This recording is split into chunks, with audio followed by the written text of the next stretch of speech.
다음을 보면요, 무엇을 일러 좌선이라고 하는가? 이 본문에는 장애도 막힘도 없으니 밖으로 모든 좋고 나쁜 경계를 당하더라도 생각이 일어나지 않는 것을 일러 좌라고 하고, 안으로 자기의 본성을 보아 마음이 부동한 것을 선이라고 한다. 무엇을 일러 선정이라고 하는가? 밖으로 보이는 모습에 얽매이지 않는 것을 선이라 하고, 안으로 산란하지 않은 것이 정이다. 좌선 하면, 좌선 이러면 이제 앉아서 선을 닦는 것을 좌선이라고 우리는 배웠잖아요. 근데 그러니까 좌선해 이러면 앉아가지고 막 호흡을 관하거나 뭘 했단 말이에요. 그 전까지는 많은 스님들이. 근데 육조 스님은 그걸 좌선이라고 하지 않았어요. 뭐를 좌선이라고 했느냐? 밖으로 모든 좋고 나쁜 경계가 일어나더라도 거기 생각이 일어나지 않는 것, 생각이 그 바깥 경계에 끌려가지 않는 것, 바깥 경계가 좋고 나쁜 어떤 경계가 나도 그 좋고 나쁜다는 거에 끌려가지 않는, 분별하지 않는, 그걸 좌라고 한다. 그게 부동이잖아요. 딱 앉아있으면 어디 움직이지 않듯이 그게 몸이 앉아있으라는 게 아니라 바깥에 그 어떤 경계도 끌려가지 않는 거, 그게 진짜 좌다. 그 몸을 앉는 걸 얘기를 하는 게 아니에요. 마음이 굳건하게 이렇게 딱 뿌리내리고 있는 거예요. 흔들림 없이. 분별 경계에 흔들림 없는 것, 그게 진짜 좌다 이렇게 얘기를 했고, 안으로 자기 본성을 보아서 마음이 부동한 것을 선이라고 했다. 안으로 자기 본성을 봐서 어떤 마음이 일어나더라도 그 일어나는 마음에 끌려가지 않고 분별망상에 끌려가지 않는 부동심, 흔들리지 않고 움직이지 않는 마음, 이 움직이지 않는 이 본마음을 확인하면 그게 바로 선이다. 그러니까 선은 이 자기 본성을 확인하는 거, 이게 선인 거예요. 마찬가지로 무엇이 선정인가? 밖으로 보이는 모습에 얽매이지 않는 것을 선이라고 하고, 또 안으로 산란하지 않은 것을 정이라고 한다. 그게 선정이에요. 따로 다른 선정이 있는 게 아니라, 앉아서 좌선을 통해서 선정 삼매를 증득해야지 선정이 아니고, 모양 게 얽매이지 않으면 그게 선이고, 안으로 산란하지 않으면 그게 정이다. 본성은 스스로 깨끗하고 안정되어 있으나 단지 대상 경계를 보고 경계를 생각하면서부터 마음은 산란해진다. 만약 온갖 경계를 보고서도 마음이 산란해지지 않는다면 그것이 참된 정이다. 본성은 스스로 언제나 깨끗하고 언제나 안정이에요.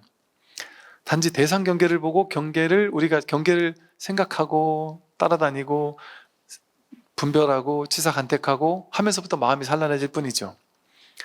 근데 그 온갖 경계를 보고도 마음이 산란해지지 않는다면 그게 바로 정이단 말이에요. 그게 선정이에요. 선정을 닦아라 이러잖아요. 뭐 앉아가지고 참선해서 선정 닦는 게 아니고, 어떤 경계에도 끌려가지 않는 게 선정이에요. 완전히 끌려가지 않는 게 아니고, 끌려갈 수도 있고 끌려가지 않을 수도 있어요. 인연 따라. 그러나 끌려가도 끌려간 게 아니고 끌려가지 않아도 끌려가지 않은 바도 없단 말이죠. 배고프면 이것도 먹고 저것도 먹고 뭐 다 한단 말이에요. 분별할 거 다 하고 할 거 다 한다. 뭐 모든 것을 다 한단 말이에요. 못할 게 뭐가 있어요. 무엇이든 다 할 수 있지. 그런데 그 마음은 끌려가도 끌려간 바가 없어야 한다, 이런 말을 하죠. 이런 얘기가 있죠. 어떤 이제 스님 수행하시라고 어떤 보살님이 그 수행 뒷바라지를 계속하고 후원해주고 이렇게 해서 그 스님이 아주 공부를 오래 열심히 했다는 거죠. 그래서 이 스님이 이제 공부가 잘 익었나 이제 한번 시험해 보려고 자기 딸을 예쁘게 이렇게 해가지고 막 섹시하게 이렇게 뭐 짧은 치마도 입히고 이랬겠죠. 가서 스님 무릎에 탁 앉아가지고 앉아라, 어떻게 하는지 한번 보고서 나한테 알려줘라, 뭐 가서 그렇게 싹 했다는 거죠. 그랬더니 스님이 거룩하게 앉아서는 흔들림 없이 나는 너에게 동하지 않는다 하면서 뭐라 했던가 뭐 이렇게 화를 내면서 보냈다 뭐 이랬더니 그 보살님이 내가 그렇게 공부를 할 수 있도록 뒷받침을 했는데 공부가 이것밖에 안 되셨다니, 이렇게 얘기했다는 거 아니에요? 그게 그 말을 곧대로만 믿으라는 게 아니죠, 그죠? 그리고 또 그 말을 잘못 또 이해해가지고 그러면은 공부 잘 된 스님은 거기 유혹에 넘어가야 되나? 뭐 그런 얘기를, 이래야 된다거나 저래야 된다는 얘기를 하는 게 아니에요. 어떤 걸 공부로 아는 거예요? 보통 수행자는 나는 그 어떤 경계가 와도 흔들리면 안 돼. 흔들리는 건 수행자가 아니야. 누가 나한테 좋은 걸 가져와도 전 그건 안 먹겠습니다. 왜 그거 먹으면 계율이 어긋나고 그거 도인이 아닙니다 하고 안 좋은 것만 먹고 뭐 그거는 고행주의자죠. 좋다 나쁘다는 걸 딱 정해놓고 좋은 거는 안 하고 나쁜 것만 해야 된다거나 또는 옳고 그름으로 딱 정해놓고 이거는 해도 되고 수행자가 해도 되고 저건 하면 안 된다거나 이런 식의 뭔가 딱 정해놓은 게 있어서 자기를 그렇게 구속시키고 있으면 그건 자유롭지 못한 거잖아요. 아주 공부가 덜 된 거죠. 그러니까 그런 것들을 얘기하기 위한 하나의 상징 극단적인 비유거든요. 그래서 그게 진짜 공부라는 거죠. 그렇게 됐을 때는 겉으로는 어떤 일이 일어나더라도 그게 그냥 선정이에요. 늘 선정인 거예요. 다음은요. 법은 본래 하나의 종지일 뿐이지만 사람에게는 남쪽과 북쪽이 있다. 법은 한 종류밖에 없지만 법을 보는 사람들에게는 빠르고 느림이 있다. 무엇을 돈과 점이라고 하는가? 법에는 돈점이 없지만 사람의 근기에 영특함과 우둔함이 있기에 돈점이라고 한다. 이제 여기서는 도노, 점수 이런 얘기들을 많이 하고 있어요. 이 본래 법에는 돈도 없고 점도 없죠. 법에 무슨 또 돈, 점 이런 게 있겠어요? 근데 이제 사람에게, 법을 보는 사람에게 그냥 빠르고 느림이 있죠. 사람에게는.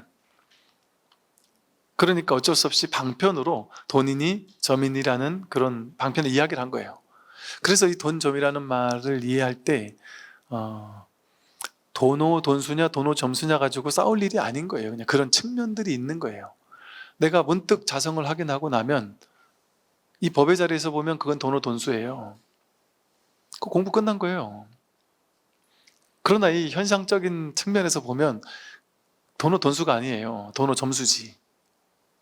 그러니까 중생의 입장에서 보면 도노했더라도 여전히 점수해야 될 길이 멀었단 말이에요. 현실 세계에서 깔끔하게 떨어지지가 않는단 말이에요. 실수하고 뭔가 아직도 그 옛날 그 업습이 한동안 지속되고. 그러니까 여러분들 그 도인을 찾아가면 100% 실망할 수밖에 없어요. 왜냐하면 도인에 대한 상을 가지고 도인을 만나니까. 그럼 도인은 그런 상을 지닌 존재가 아니야. 상이 없는 거지. 그러니까 어찌 보면 그럴 수 있죠. 큰 스님들은 도인 같은 풍모를 풍기는 게 큰 스님이 아니고 그냥 동네 할아버지 같을 수도 있어요. 그때 어떤 큰 스님은 옛날에 어떤 책에 뭐 이런 얘기도 하죠. 신도님들 오면은 그 사람들이 도인의 상을 가지고 자꾸 찾아오고 하니까 그 상을 깨주기 위해서 신도님들이 왔을 때 오히려 이렇게 딱 스님처럼 꼿꼿이 앉아가지고 점잖게 차를 마시고 이래야 되는데 신도님들이 오면은 꾸부정하게 앉아가지고 도인 같지 않은 그런 모습을 일부러 보이기도 했다. 뭐 이런 식의 얘기를 읽었던 적이 있었던 것 같아요. 옛날에. 그런 상을 가지고 있다 보니까 자기 생각 속에서의 어떤 도인을 본단 말이에요. 근데 우리가 공부는 죽을 때까지 하는 게 공부거든요.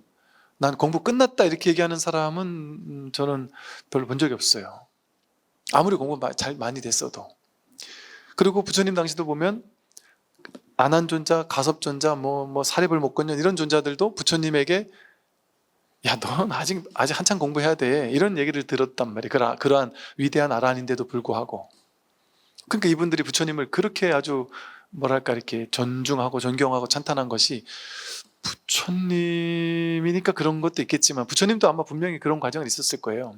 근데 그럼에도 부처님은 아마 그런 다른 제자들보다는 훨씬 많이 좀 깔끔해 하셨겠죠, 아무래도.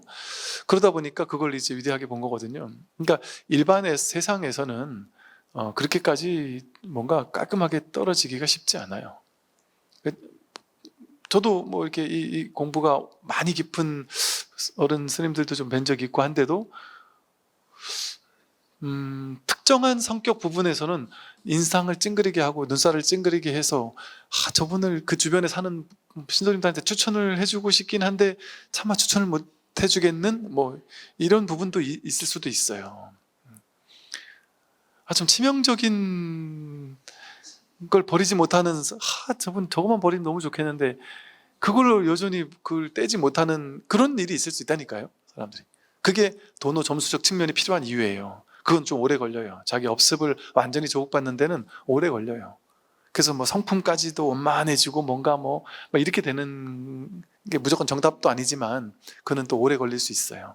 그래서 그걸 너무 과도한 상을 가지면 안 돼요. 그래서 이 그래서 이런 얘기를 하는 거예요. 이 법은 진짜 분명한데 현실에서는 자꾸 이제 왔다 갔다 하는 느낌이 든다고 처음에는 공부하는 사람들은 그런 얘기를 많이 하죠.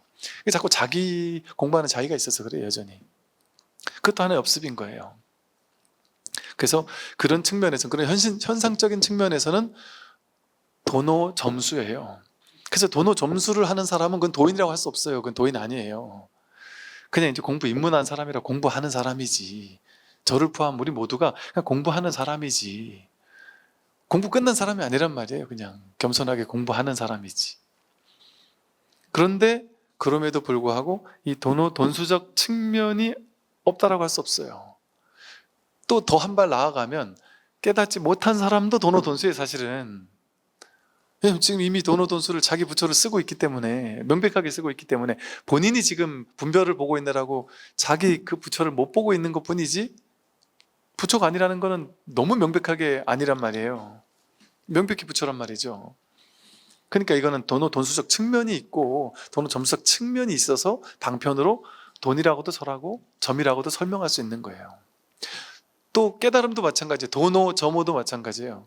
뭘로 깨닫느냐, 점차적으로 깨닫느냐, 이것도 무조건 하나로 딱 정해놓을 수 없어요. 불교는 뭘로도 정해놓을 수 없어요. 뭘로 깨닫는다라고 말할 수 있는 측면이 분명히 있지만 그 또한 그 전에 오래오래 법문도 듣고 오래오래 이 공부도 발심도 하고 오래오래 정말 막 갖은 노력을 다 하고 이런 과정들이 있었으니까, 선근 공덕을 짓고 그런 공덕이 있었으니까 그것들이 또 모이고 모여서 결국 그것이 한번 돈으로 딱 나타난 거잖아요. 그러니까 이걸 뭐 무조건 돈어만 맞다, 점원만 맞다 이렇게 어떤 하나를 가지고 싸울 필요가 없단 말이죠. 근데 학계에서는 보면 항상 싸워요. 돈수가 맞냐, 점수가 맞냐. 저 대학 다닐 때도 심지어는 무아팀, 진화팀 나눠가지고 토론을 했다니까요. 그 무아가 맞냐, 진화가 맞냐. 학교에서 하는 일은 늘 그런 거란 말이에요. 뭐가 맞는지를 정한단 말이에요. 정하면 불교 아니라니까요. 정해버리면. 그러니까 이렇게도 할 수 있고 저렇게도 할 수 있어서, 그래서 법문하는 사람은 이렇게 말하기도 하고 저렇게 말하기도 하고 또 그걸 깨기도 하고 자유자재로 입하자재하는 거예요. 세웠다 깨뜨렸다를 자제하게 하는 거예요.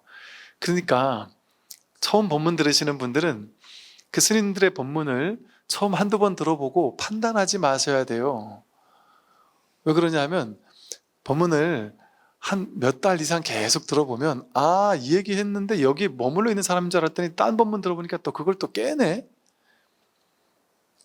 이게 세웠다가 깨뜨렸다를 자제하게 하는 것뿐이지 거기에 머물러 있지 않은데 그냥 그거 하나만 듣고 나서 그 영상 속에서만 왜 이렇게 얘기하느냐 이렇게 하면 안 된단 말이에요. 그래서 한 오래오래 법문을 꾸준히 듣다 보면 자기 안에서 그냥 답이 다 나와요. 그냥 저절로 답이 나와버려요. 그 다음 볼게요. 육조께서 말씀하셨다. 그대의 스승은 대중에게 무엇을 가르치는가? 지성이 답했다. 늘 대중들에게 마음을 쉬고 고요함을 관찰하며 오래 앉고 눕지 말라고 가르칩니다. 그 전에 갈고 닦았던 모든 스님들이 이렇게 공부했던 거예요. 육조 스님 이전만 해도 전부 다 마음을 쉬어야 돼. 고요함을 관찰해야 돼. 오래 앉고 눕지 마라. 장좌부라. 오래 앉아 있어라. 오래 앉아 있는 걸 수행으로 삼았단 말이에요. 다 이렇게 공부했어요. 이게 선인 줄 알고 공부했단 말이에요. 육조께서 말씀하셨다. 마음을 쉬고 고요함을 관찰하는 것은 병이지 선이 아니다. 오래 앉아서 몸을 구속하는 것이 무슨 이익이 있겠느냐. 개송을 들어보아라. 살아서는 앉느라 눕지 못하고 죽어서는 누워서 앉지 못하네. 더럽고 냄새나는 송장 같은 몸을 어찌 해본들 어찌 공부가 될 수 있겠는가. 이 선오록을, 이 초기 선오록을 불교계에서 스님들한테 가르쳐야 되잖아요. 이 초기 선오록을 안 가르친다니까요. 이런 얘기 때문에 안 가르칠 거예요 아마.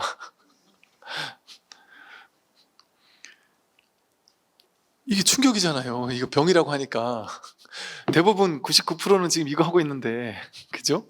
마음을 쉬어라, 기도하고 연불하고 독경하고 마음 쉬고 마음 관찰하고 오래 앉고 눕지 마라. 이거 가르치는 게 불교라고 생각하고 살았는데 이게 너무 파격이잖아요. 그러니까 이거 가르치기가 이거 교재로 안 하는 이유가, 강원 교재로도 안 하는 이유가 뭐겠어요? 이걸 어떻게 가르쳐야 될까? 이걸 방편이지만 실제로는 이게 아니야 하고 가르쳐야되는지. 그러니까 이 선의 진면모를 이 육두단경에서 바르게 딱 드러내고 있단 말이에요. 이거는 이게 방편으로서는 효용 가치가 있어요. 분명히 이렇게 하는 것도 어느 정도까지는 아주 낮은 관계 중생들을 이끄는 데는 도움이 될 수 있죠. 그러나 이 육두단경은 그냥 이 법의 자리에서 견성만을 말한다 하잖아요. 오직 이 자기 성품 자리에서, 이 자리에서 얘기하니까 이렇게 얘기할 수 있는 거예요. 파격적으로 이것만이 무조건 절대 진리다 이게 아니라 여기도 머물러서는 안 되는 거죠. 그러나 이제 진짜 공부하겠다 하는 사람에게는 이렇게 얘기해 줄 수밖에 없단 말이에요. 기존에 가지고 있던 이런 지성 스님처럼 마음을 쉬고 고요함을 관찰하고 오래 앉고 눕지 않는 게 공부인 줄 알고 찾아온 스님, 그런 사람에게는 충정요법을 써가지고 그걸 확 깨줘야 되잖아요. 그럼 그런 스님한테는 이런 식으로 확 그냥 그거 병이야 얘기한단 말이에요. 그럼 이 스님 얼마나 충격받겠어요. 그럼 둘 중에 하나예요. 이 스님 미쳤네 하고 떠나가든지, 아니면 당신이 무슨 얘기를 해도 내가 지금까지 배운 거하고 완전 다른 얘기를 하더라도 무조건 저는 스님 말이 뭔 얘기를 해도 그냥 무조건 믿고 따르겠습니다 하고 그냥 탁 무조건 듣든지, 둘 중에 하나죠.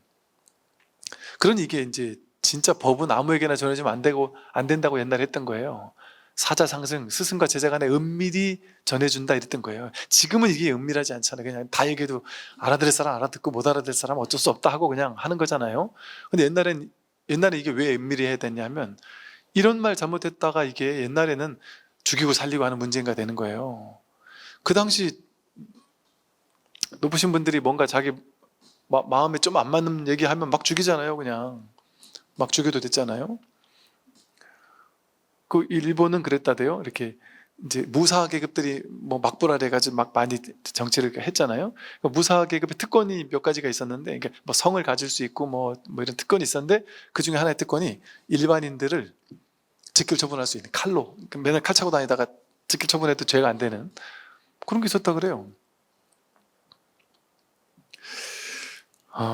글쎄요, 뭐랄까, 이렇게 진실을 그냥 바로 얘기를 해버리면 그 사람이 나는 지금 이렇게 해야만 해, 앉아야만 돼, 이걸 법인 줄 알고 막 가르치는 사람인데 그게 아니라고 막 파격적인 얘기를 해버리면 위험할 수도 있단 말이에요. 그 사람이. 네. 법을 잘못 얘기했다가 이게 잘못 퍼졌다가는 자신의 목숨이 신락 같아질 수 있단 말이에요. 육조 스님이 말하듯이. 옛날 시대는 그랬잖아요. 그러니까 이거 아무에게나 말할 수 없는 거예요. 또 국가에서 야, 저 스님 이게 너무 충격적으로 혁신적인 얘기잖아, 파격적인 얘기잖아요. 그러니까 대중들이 감당하기 힘든 얘기를 한단 말이에요. 그러니까 저게 시대가 그 말을 감당을 못하는 시대인 거예요. 그러니까 그땐 얘기할 수 없었던 거예요. 그러니까 6개월, 1년씩 막 행자 생활을 막 하는 사람에게만 나중에 알려주잖아요. 얘가 근기가 되나? 왜? 충격적인 얘기를 할 거니까. 너가 들으면 말도 안 된다 생각하면서 충격받을 만한 얘기를 할 거니까. 그러니까 지금의 시대가 진짜 열린 시대인 거예요. 지금의 시대가. 지금의 시대는 이렇게 막 오픈해서 막 이런 얘기를 해도 되는 시대라는 게 놀라운 시대인 거예요. 진짜. 제가 처음 뭐 이런 법문을 시작할 때만 해도 육조 단경에 분명히 나온 말인데 왜 육조 스님 이분이 하면은 냅두고 우리 같은 저 조그만 스님들이 얘기하면은 그렇게 욕을 먹는지 그랬단 말이죠. 그러니까 이게 본질의 자리에서 봤을 때는 이렇게 유의 조작하는 게 아니에요. 마음을 쉬어야 하는 게 아니에요. 마음을 쉬라고밖에 얘기할 수 없지만, 어쩔 수 없이 마음을 쉬라고 얘기할 수 있지만, 그냥 자기 성품 하나 확인하고 나면은 마음을 쉬는 게 아니에요. 그냥. 그리고 마음을 관찰한다? 마음 관찰하는 게 아니에요. 내가 관찰하는 겁니까? 여러분이 관찰해야지 이게 돼요? 그냥 저절로지. 여러분 마음을 쉬라고 하면은 쉬어집니까? 안 쉬어져요. 이것뿐이다 하면 이 자리에 있으면 그냥 곧장 마음이 없어요. 그냥 저절로 해요. 저절로. 즉 이게 둘로 나누어서 여기서 저기로 가라. 마음 있으면 그걸 없애버려라. 분별 있으면 없애버려라. 뭐 관찰해라 이렇게 유의 조작해야 된다는 방식으로 설명을 하면 그건 방편에 가르치면 될 수 있지만 본질적인 건 안 된다. 그러니까 이 구조단경이 경인 거예요. 경. 방편으로는 이런저런 얘기할 수 있지만 이 경은 근본을 얘기하는 거잖아요. 본질을 얘기해야 되잖아요. 그러니까 경에서는 이렇게 진짜를 얘기할 수밖에 없어요. 방편을 얘기하지 않아요. 경에서. 여러분 경전 중에 1시간 앉아서 연불 하세요. 뭐 2시간 앉아서 독경하세요. 뭐 하세요. 막 계속 그 얘기만 하는 경도 뭐 방편으로 있긴 있네요. 생각해 보니까. 근데 그렇게 얘기하더라도 딱 본질을 얘기해요. 모든 경에서. 하다못해 아미타 경에서도 연불하라고 뭐 심려왕생원 같은 얘기도 하지만 그 참뜻을 제대로만 우리 들을 수 있으면 거기서 한 발 뛰어서 바로 곧장 서방정토 극락세계에 한 발 딱 떼면은 곧장 도착한다는 식으로 표현을 하거든요. 도노적 표현을 한단 말이에요. 그리고 서방정토가 있는 게 아니고 아미타경 보세요. 서방정토가 막 어마어마하게 좋다 하면서 거기 가야 된다는 얘기 시큰해놓고 뒤에 가면은 그런데 아미타경 서방정토만 있는 게 아니라 서방에도 무슨 불에 무슨 정토가 있고 상방에도 있고 동방에도 있고 하방에도 있고 온 우주 전체에 무슨 부처 무슨 정토가 다 있다 이런단 말이에요. 그 어디 있단 얘기예요? 온 천지 다 있다는 얘기 아니에요. 온 천지가 정토란 얘기 아니에요. 그 얘기예요. 서방 가란 얘기가 아니라. 그 아미타경에도 다 그렇게 나왔는데 왜 앞부분만 나온 것만 그렇게 강조해가지고 서방 정토 가라고 그렇게 그런지 모르겠어요. 뒷부분에도 전부 다 정토를 얘기하고 있는데 온 천지가 다 정토라고 얘기 안 하는 게 아니고 하고 있단 말이에요. 만약 자기의 성품을 깨닫는다면 깨달음과 열반도 내세우지 않고 해탈지견도 세우지 않는다. 가히 얻을 만한 한 법도 없어야 온갖 법을 세울 수 있다. 이 뜻을 이해한다면 그를 불신이라고 해도 좋고 깨달음, 열반, 해탈지견이라고 일컬을 수 있다. 견성한 사람은 법을 세워도 되고 세우지 않아도 된다. 가고옴에 자유롭고 머뭅이 없고 막힘이 없다. 상황 따라 즉각 행동하고 반응하며 온갖 질문에 마음껏 답변한다. 이게 진짜 자기가 깨달음이 있다 한다면 깨달음이라고 얘기를 해도 좋고 보세요. 온통 깨달음뿐이면 깨달음밖에 없는데 깨달음이란 말을 할 필요가 있어. 마치 온 세상이 전부 다 파란색이면 파란색이라는 말이 없겠죠. 전부 다 파란색이니까. 파란색 아닌 게 없으니까 색이라고는 파란색밖에 없으니까 이거 파란색 이런 이름을 안 붙이잖아요. 이름 안 붙이겠죠. 근데 거기 갑자기 노란색이 나와버리면 아주 이상한 게 나왔다 하고 쟤를 노란색이라 이름 붙이면 그거랑 비교되는 나도 이름을 붙여야 되잖아요. 그러니까 이게 갑자기 파란색이 등장해 버리거든요.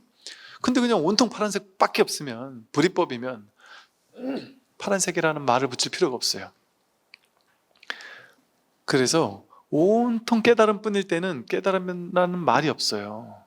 그런 면에서 본래 무일물 깨달음도 없다 이렇게 하는 거예요. 깨달음도 없는 게 진짜 깨달음이에요. 진짜 깨달음일 때는 온통 깨달음이니까 거기에 깨달음이라는 말을 붙일 수가 없어요.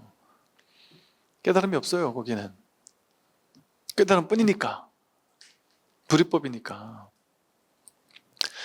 그런데 거기서는 이제 오직 깨달음뿐인 이 자리에서는 그러니까 깨달음이 없다고 해도 좋고 깨달음을 세워도 좋고 열반 해탈이라고 말을 붙여도 좋고 안 붙여도 좋단 말이에요.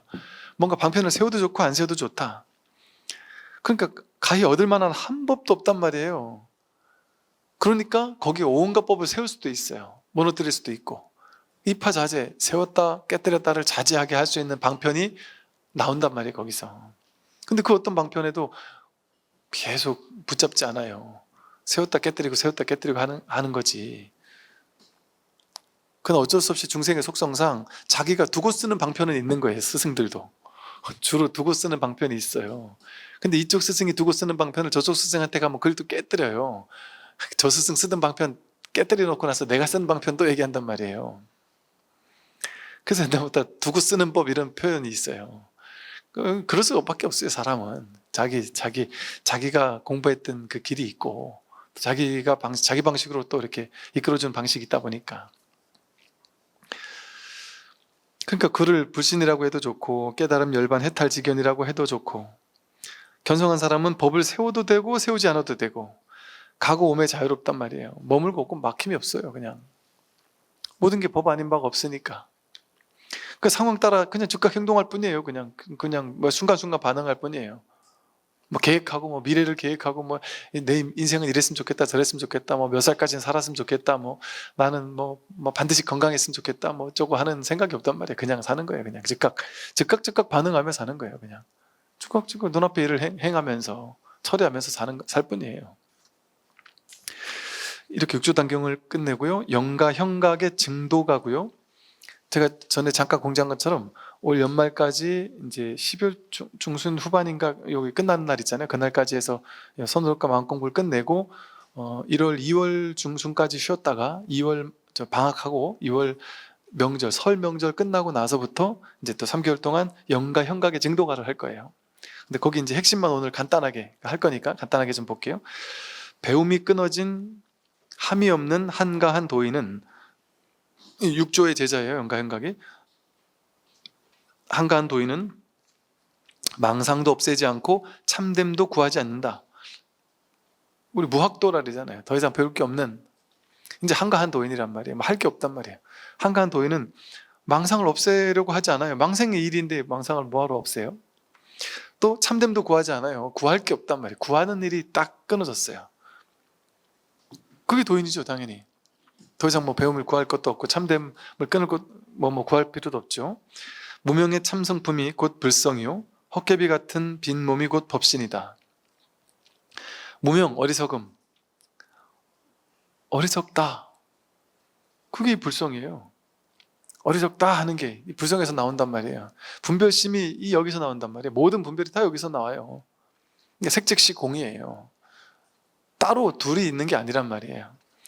헛개비 같은 빈 몸이 곧 법신이다. 이 텅 빈 몸이 헛개비 같은 몸, 이게 법신이에요. 온 우주법계 삼라만상 전체가 법신인데 거긴 이것도 포함이란 말이에요. 이것도 법신이에요. 전부 다 법신이에요.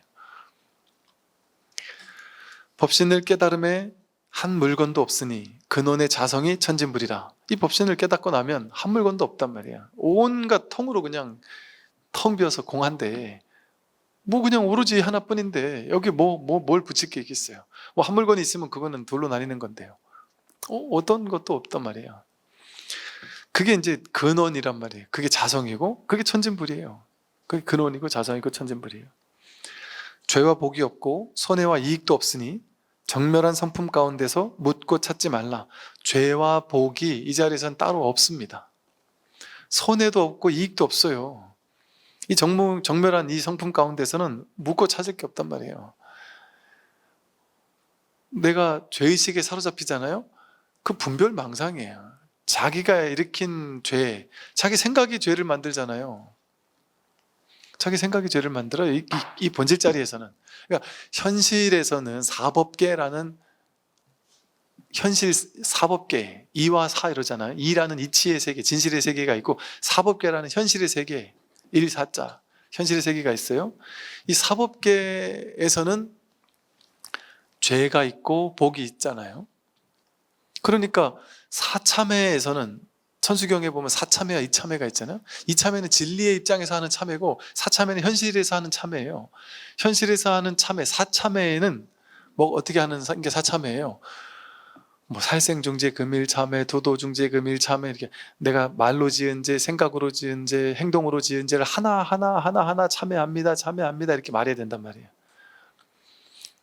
그리고 참회하기 위해서 또 뭐 참회 진언도 외워야 되고 또 참회하기 위해서 참회를 도와주는 12분의 부처님, 이 중생들의 참회 전문 도우미 부처님들이 있단 말이에요.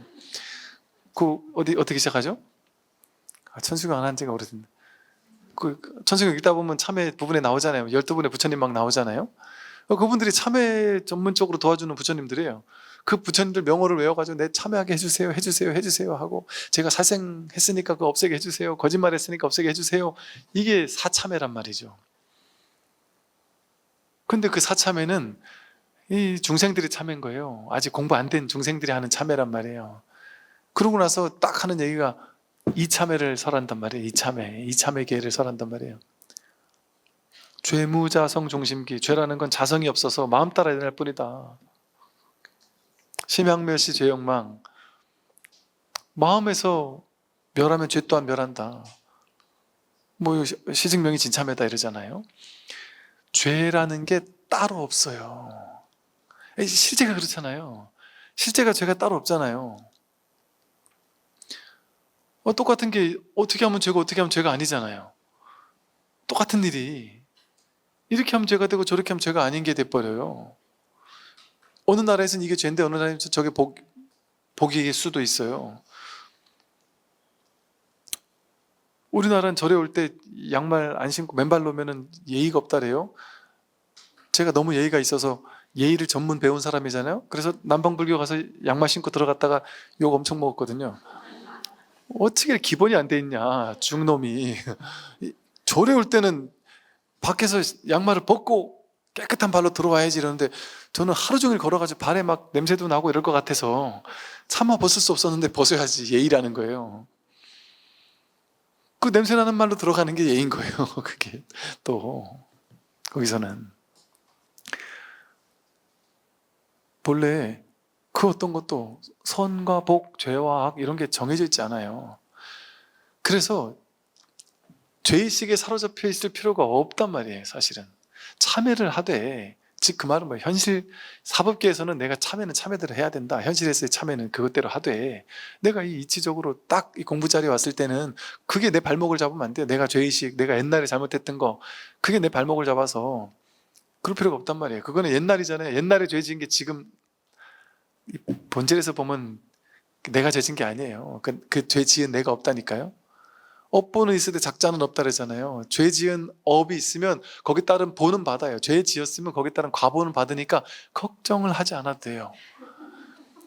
그냥 알아서 과보 받을 거니까. 그러니까 나를 나쁘게 한 그놈이 있으면 내 손에 피를 묻혀서 복수 안 해도 돼요. 문동인이처럼 연진이한테 막 안 해도 된단 말이에요. 그냥 냅두면 돼요. 그 연진이는 부처님이 알아서 복수해 줄 거예요. 인연법이, 연기법이 알아서 하는 거예요. 그냥.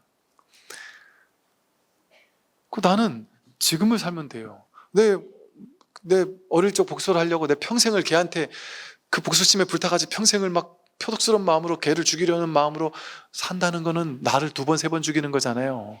내가 그 사람에게 종속돼서 그 사람에게 노예가 돼가지고 어릴 때 한 번 욕먹은 것도 비참해 죽겠는데 평생토록 그 사람에게 노예가 돼서 내 인생을 분노의 뿌리가 내린 마음을 가지고 평생을 살면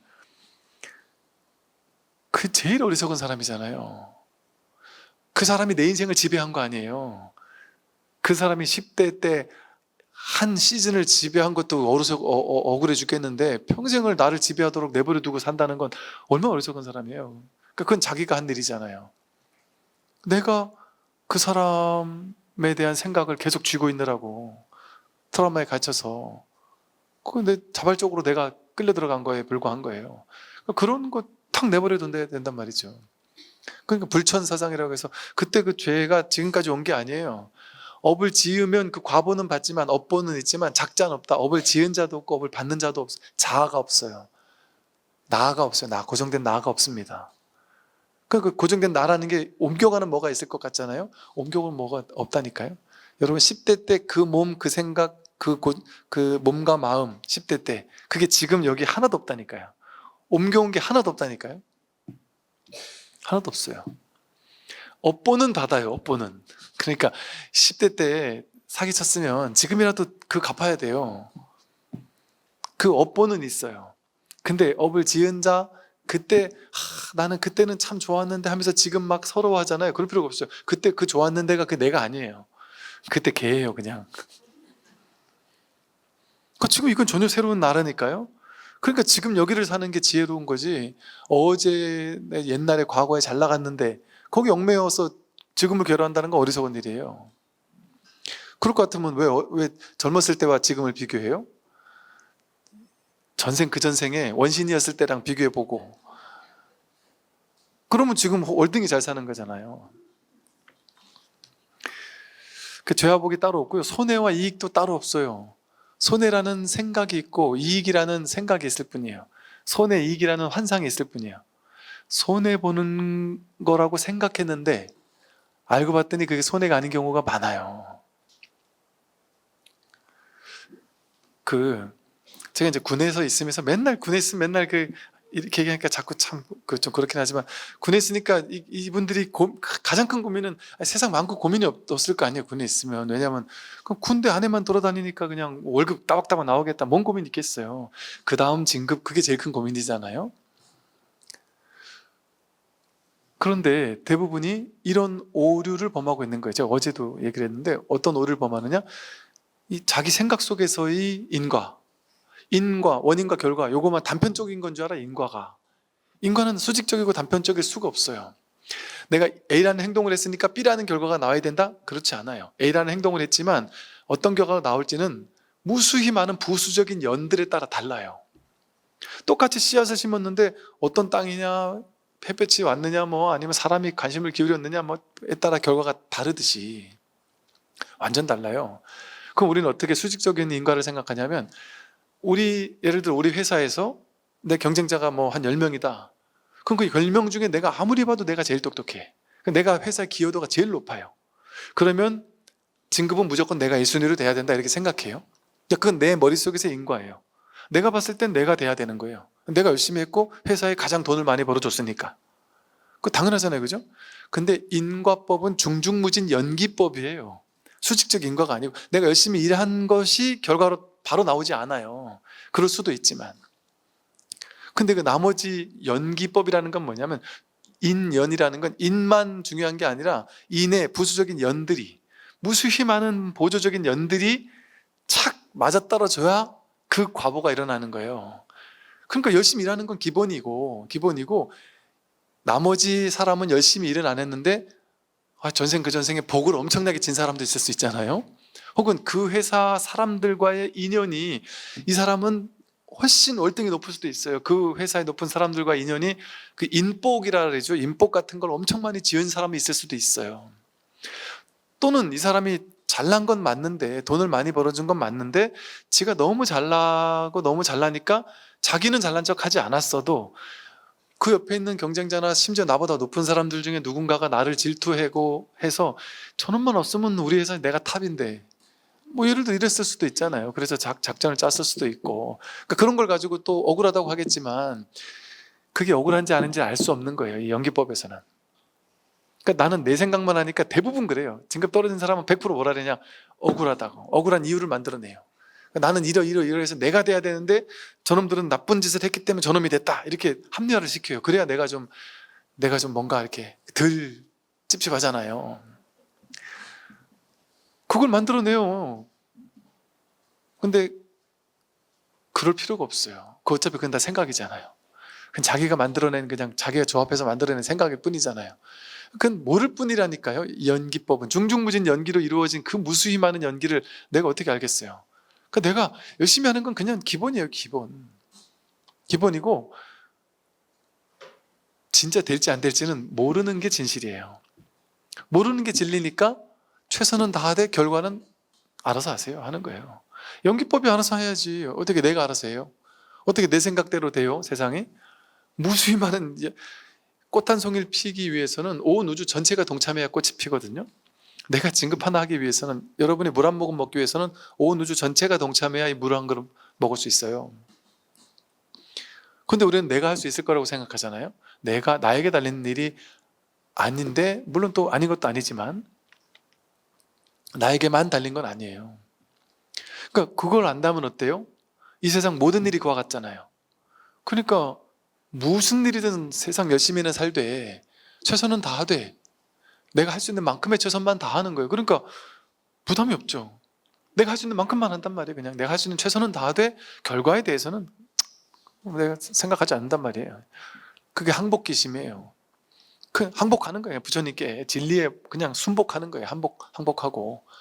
나는 그냥 내가 할 수 있는 만큼 최선을 다해 사는 거예요. 그러니까 당장 죽어도 상관없어요. 내가 살지 죽을지 알 수 없는 거예요. 우리는 모르는 게 진실이잖아요. 당장 집에 갔다 죽을지 어찌 알아요. 살지 죽을지, 내가 1년 있다 죽을지 10년 있다 죽을지, 내가 나중에 30년 후에 노후에 너무 가난하면 어쩌지. 지금 벌써 걱정할 필요가 없어요. 30년 후가 아니라 지금 1년 있다 죽을지 어찌 알아요. 아니면 또 10년 있다가 대박이 날지 뒤늦게 알 수가 없잖아요. 우리 집 마당에서 금덩이가 나올지 어찌 알겠어요. 아니, 세상은 알 수 없는 곳이니까 큰 거 걱정할 필요가 없고 눈앞을 살면 돼요. 눈앞을 그냥 눈앞을 정성스럽게 최선을 다해서 눈앞을 살면, 그게 뭐냐면 삶을 대하는 태도가 정성스러울 때, 진중할 때, 또 뭔가 이렇게 삿되지 않을 때, 그 뭐랄까 그 진실된 마음 있잖아요. 우리 살다 보면 이게 그 정성스러운 마음, 진실된 마음은 이 천지신명이 감동하게 된다, 뭐 이런 식의 표현을 옛날에 하잖아요. 그게 마음의 자세거든요. 삶을 대하는 자세가 누구를 바라봐도 뭔가 이렇게 따뜻하고 사랑과 자비와 지혜가 있고 뭔가 진중하고 무언가 항상 내가 잘 되든 안 되든 최선을 다하고, 그러면 그 저절로 되는 거예요. 저절로. 사실은 그러지 않아도 저절로 되는데, 그러지 않으면 인간부로서 조금 안 좋아질 수 있겠죠. 인간부로서. 그러나 내가 삶에 뭔가 늘 최선을 다하고 살면 저절로 이루어지는 거예요, 삶은. 그러니까 그게 이제 즉 이거죠. 인과응보를 무시해서는 안 된다. 그러니까 최선을 다해 살아야 된다. 그러나 거기까지 하는 게 내가 할 수 있는 최선이다. 내가 내 마음으로 정말 이 삶에 충실하게 사는 것. 그러나 결과는 나에게 달린 게 아니에요. 그러니까 이 정밀한 성품 가운데 묻고 찾지 말란 말이에요. 묻고 따지지 말란 말이에요. 그냥 법을 따라가면 돼요. 법을 따라가면 돼요. 뭐가 법이에요? 삶이 법이에요. 현실이 법이에요. 현실이 진실이에요. 그래서 이 법에 대한 딱 감이 있는 사람은 딱 이거예요. 돌아오면 돼요. 그냥 항상 이걸로 돌리면 돼요. 그냥 법 하나로, 마음 하나로 딱 이 법으로 그냥 탁 돌리는 거예요. 그냥. 오늘 여기까지 하겠습니다. 네, 수고하셨습니다. 수고하십시오.